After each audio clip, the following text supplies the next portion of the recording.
Hi everyone, I'm JD, the Willow Princess, and in today's video I'm taking you for another beach walk where we'll climb some rocks and spend some time sitting on a rock watching the waves. So I used to go to the beach a lot and it was my favourite way of de-stressing. Anytime that I felt overwhelmed and frazzled, I would go to the beach and stay there until peace returned to my soul. And sometimes peace wouldn't return for a very long time, not until I'd figured out what was going on inside of me. And this idea ties in with a book I'm reading called First We Make the Beast Beautiful by Sarah Wilson, the beast being anxiety. So many parts of this book feel like my thoughts and experiences were articulated and communicated so well. And it's a book that makes me feel seen and understood, and a book that makes me feel less alone. So I'm very thankful for this book. And while I don't have clinical anxiety like I did back in 2015 and 16, I do have an anxious temperament. It took me a long time to actually see that and admit that and be okay with that. Sarah gave me a wonderful illustration of a difference between people like me and people without that anxious buzz running through their heads. People without the anxious buzz look at a flower and simply enjoy the flower. I look at a flower and wonder if I'm looking at it right. I question how I should look at it, what I need to learn from it, how it even exists and what it means, and on and on. Welcome to my mind. It's like this with everything all the time. And I love it because it's an endless source of fascination and entertainment, but sometimes it can be exhausting and not fun, and sometimes not helpful. And if you're one of the people with a mind like mine, maybe these thoughts that I'll be sharing in this video that I got from this book will be helpful, and maybe they won't be. And if that is so, please ignore them and find what helps you. We're all different and experience our anxious minds differently. But here is what resonated with me so far from this book. I'm about halfway through it. Anxiety is a flurry of fretting activity in the mind. It is a rushing forward, a future planning, outward-looking response to the fear of uncertainty. We think anxiety is the solution, so we cling to it even though it doesn't feel good. Because if we give up anxiety, we're left to the uncertainty, and that's terrifying. We might expect, demand, and yearn for someone else to anchor us when we're anxious, but that's not other people's jobs. They can be there for us and care for us, but we are responsible for our own selves and for our anxiousness. We can learn to be our own anchor, to sit with ourselves and be with ourselves.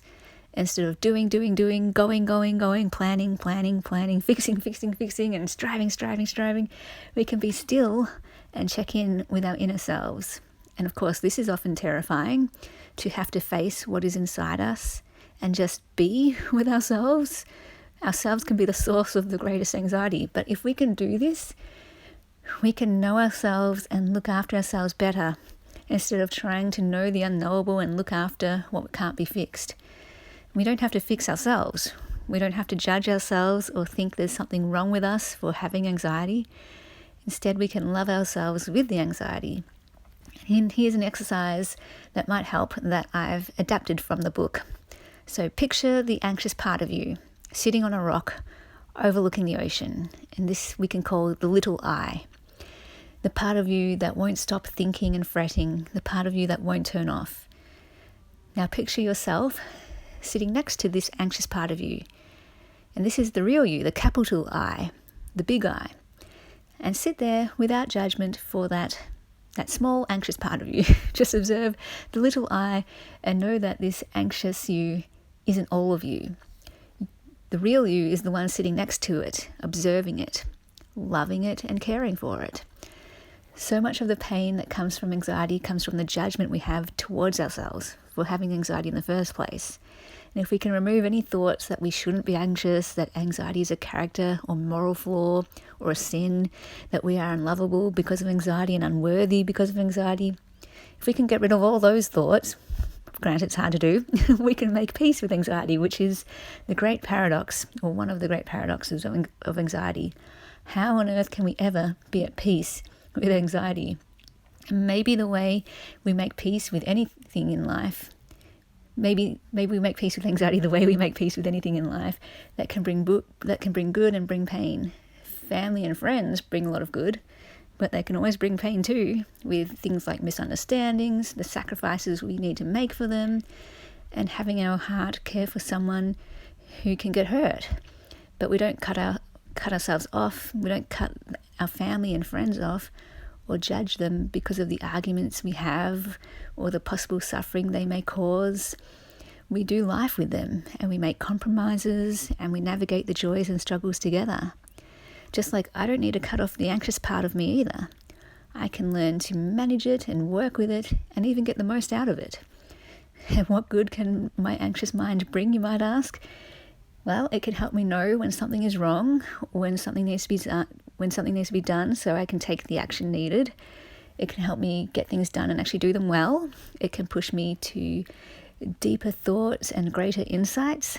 It can help me understand others who have an anxious mind and let them know they're not alone. I love adding to this exercise of sitting next to your anxious self by imagining a third being sitting on that rock next to you, this being God. And he just radiates love and compassion and empathy, and he's totally fine with you and your little anxious mind. He's just happy to be with you, all of you. In fact, he can't stop smiling because he just loves you so much as you are, and it makes his heart happy to sit with you forever.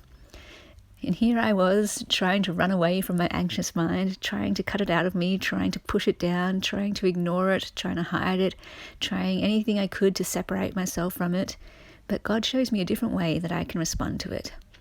I can just sit with it. So could we stop the running, the doing, the planning, the fixing, the striving, which has people turning to outward sources to get rid of the anxiousness and to find meaning and a sense of self, which keeps the terrifying uncertainty away, turning to things like substances, relationships, possessions, status, thrill-seeking, work, anything to escape ourselves. Could we instead turn inward and stay close to ourselves with love? Going to the beach, writing, creating, and journaling helps me spend time with God and myself, to check in with myself and to know myself and care for myself, to keep the anxiety at bay. I know these are simple things I can do in my life regularly, daily, to help keep the anxiety at bay. I don't use them enough though. I don't do these things enough. But it works just as well when the anxiousness is built up. It just might take longer for me to know myself. Be still and know I am God. Love that scripture. I think it also helps to be still and know yourself. So simple, but it works. I hope these beach scenes have been restful for you, and I hope this video has been encouraging and comforting.